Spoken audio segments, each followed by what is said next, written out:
Johnny Newspaper Seed. I have some questions about bullbaiting.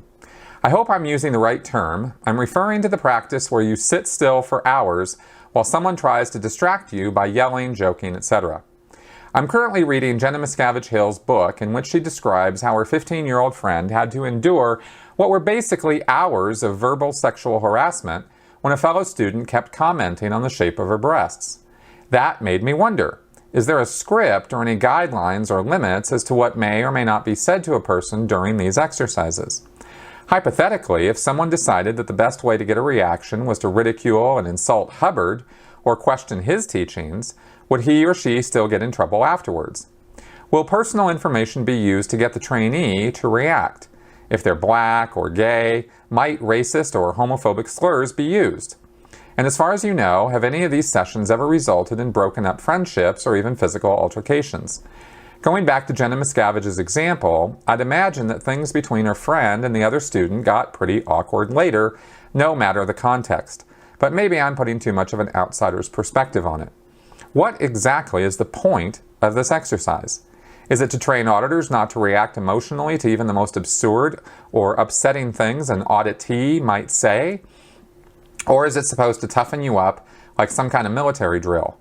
Is this used on public or staff/Sea Org only?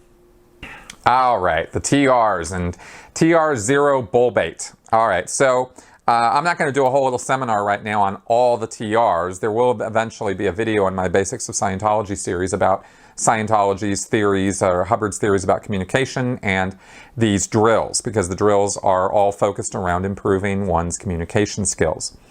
TR0 Bullbait, though, let's just go ahead and focus on that for a minute, is part of this series of drills, and the specific purpose of Bullbait is to train a student to not react under any circumstances to anything that the person is saying to them or doing.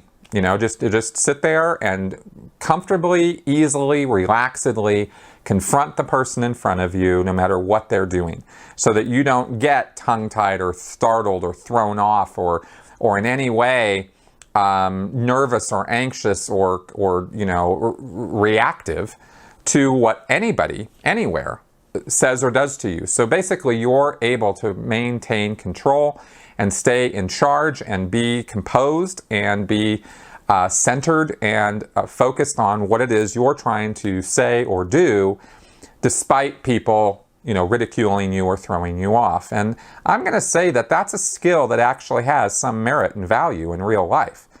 Because if people can't push your buttons as easily as they can somebody else's, especially if they're trying to bully you or something, then they'll, you know, likely go on to easier prey. And also it helps focus a person's direction on, you know, what they're trying to do or what goal they're trying to achieve or whatever they're trying to accomplish, and they don't let themselves get thrown off by things. Now, of course, like anything, and especially with Scientology's twist on things, they take it to an extreme that becomes a little ridiculous. And you have this whole thing I've talked about before of no case on post, get your TRs in, you know, these phrases that are used in order to make a person not show in real life, not during the drill, but in real life, not exhibit emotion or have valid human reaction to things that they should have reaction to or should be emotional about.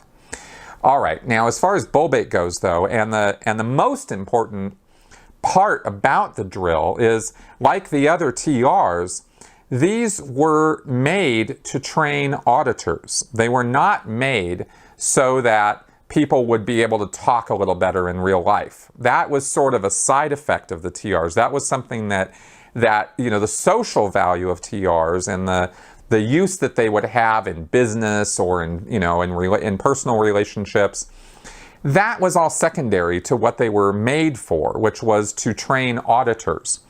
When you're doing Scientology auditing on somebody, you're putting them into, let's say, I will say you are putting them into sometimes altered states of consciousness or being.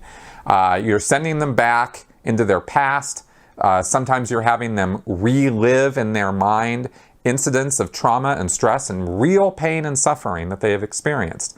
And sometimes that gets really, really uncomfortable for the person who's going through those experiences. And they will sometimes kind of lose their manners, lose any sort of idea of the fact that you, as the auditor, are there to help them and are working with them to get them through whatever this stressful, traumatic incident or traumatic episode you've sent them back into. They're so into it that they might start flailing around. They might try to hit you. They certainly can verbally assault you in any number of ways. Try to get up and leave the room. I mean, all kinds of things happen in auditing sessions. It can get pretty rambunctious sometimes. Rarely, but it can happen. And the auditor is expected to get this person through the process and out to the other side, where the person has experienced a relief and a devaluing of the stressful, traumatic episode. So during the course of that, if the auditor starts reacting to what the person's saying or doing to them, or if they start getting their buttons pushed personally and they get mad at the person, or they start shouting at the person, or they start, the auditor I'm talking about now, not the person who's receiving the auditing, they can do whatever they want in the session, and often do. But the auditor has to maintain his presence and he has to stay kind of focused and relaxed and kind of, get this person through whatever it is that he's put them into. So, and this is all, I'm not saying all this from the point of view of whether it's right or wrong or good or bad that this whole thing is happening. Sometimes it's helpful to people. Most of the time it's, not really a whole lot of good, but this is an auditing session. This is what happens in Scientology and in Dianetics. So the training that the auditors do, this Bullbait drill, is designed to make sure that the auditor is not gonna freak out, have a reaction, get mad at the person, or start crying, or get introverted or upset by what the person at the other end of the line is saying or doing. And like I said, in an auditing session, anything goes. You never know. The most mild-mannered, chill, calm person can go into an auditing session and become the most. It's like the Hulk. I mean, it is suddenly, whoa, what is going on? I mean, they just it's Dr. Jekyll and Mr. Hyde. They just turn into something you never imagined was even inside of them, and it comes out, and it can get really ugly really fast. So the auditor has to be prepared for that. That's the mainline purpose for bullbaiting. All the social stuff, Scientologists would just go, sexual harassment? What the hell are you talking about? That's not any part of what this drill is supposed to be for. That's what they would say, okay? I get your point, but for the purposes of the drill and the reason why you're doing the drill, you're setting yourself up to go into an auditing session and deal with somebody else's bullshit, the stuff they got to deal with, the crazy that exists in their head, and you're gonna bring it out. So you better be ready for that monster when it comes out, and you don't, go into an auditing session, and blame the person that you're auditing for anything, at all. You would, it's kind of like I don't know what it's like. It's just itself. It just is what it is. The way Scientology treats an auditing session is pretty unique. It doesn't compare to a psychiatrist or a psychologist who's giving counseling to somebody, because in that kind of a situation, if you start verbally abusing the psychologist or the psychiatrist, they're perfectly within their rights to pack up and say, okay, well, I'm not here to be, your whipping boy or take your abuse, and you can go find another counselor and maybe they'll be interested in that, but I'm not. I need you to, calm down and just talk to me. I could see that happening in a counseling session. Not universally, not just because you managed to say one wrong thing, but if some people tried to pull what goes on in Scientology auditing sessions in a psychiatrist or a psychologist's office, it would be a very different situation. So it's not quite like anything else. No auditor is ever, under any circumstances, going to bring legal action against a pre-clear, the person that they're auditing, pretty much for any reason. I mean, I don't think it's ever happened that a pre-clear has gotten so out of control that they tried to murder the auditor or something. I mean, I've never seen anything like that.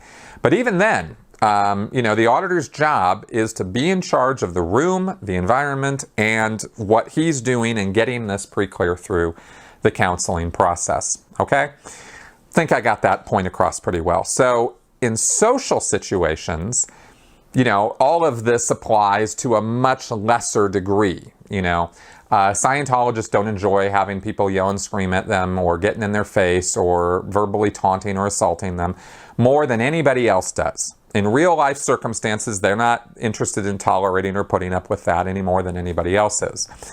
But the whole point of the drill is to flatten those emotional reactions or those knee-jerk responses that people have in order to put them in a position where they're more in charge of their responses and their reactions, and they don't do things that they might later regret, for example, or feel compelled to, say something or respond in some fashion to what's being said to them.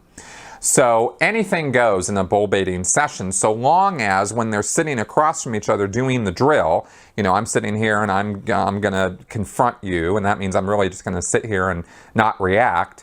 And the person who's bull baiting me can say anything. Nothing is off limits. They can't do anything, though. They can't rip your shirt off. They can't fondle you. They can't, there's limits on that. It's not clearly stated in the drill, but pretty much the, cultural rules around bull baiting are you don't get to sit there and, I've seen people shake the person being confronting, right? Grab them by the shoulders and sort of give them a shake or something, or, get in their face, clap right up against their nose, right? Not really touch the person, but get right up on them. And the person's just supposed to sit there confronting. Literally, this was actually filmed by L. Ron Hubbard. No blinking, no reacting at all. So you'll sit there and you'll just like clap in their face, and the person's just supposed to sit there and confront you. I've seen personal jokes, personal anecdotes, stories told. Like I said, any insult, totally okay. Homophobic, racial, whatever, doesn't matter. So, I think that's the whole point of it. I don't really know what else I could say. I think that covers everything in your question. And again, everything I've just said, while, I might be talking about what the positive results of the thing are, I would not suggest that people go do those drills. I think there's other ways of accomplishing some of that without the Scientology nonsense and extremism that goes on.